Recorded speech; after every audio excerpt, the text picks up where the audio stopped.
Bueno, este es un pulido de faros con un polímero que en la máquina esta lo transforma en vapor y se adhiere al faro, al plástico del faro, formando una unión.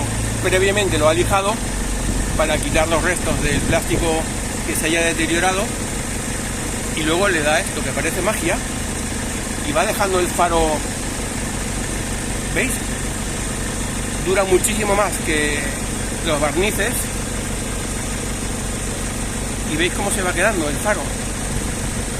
En la descripción os dejo el teléfono del chico que lo hace en Valencia por si os interesa. Y fijaos qué maravilla. El polímero que se ha sublimado allí en la máquina esta va convirtiendo todo lo opaco en transparente. Una auténtica pasada. Me dice que este sistema de pulir los faros, de dejarlos transparentes de nuevo, dura el triple que el pulido y barnizado tradicional. Fijaos,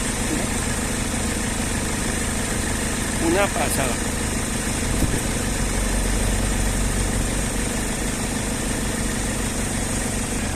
Ah, yo pensaba que te iban a llamar a ti. No, que a mí, ¿para qué me iban a llamar? Nada, bueno. Pues así como veis, el amigo ha dejado el faro totalmente transparente para pasar la ITV sin problemas. Una pasada de polímero este, ¿eh? Mirad.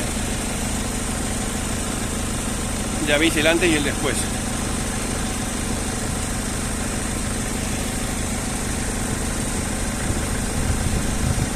Pues este Mercedes se ha quedado con el faro nuevo.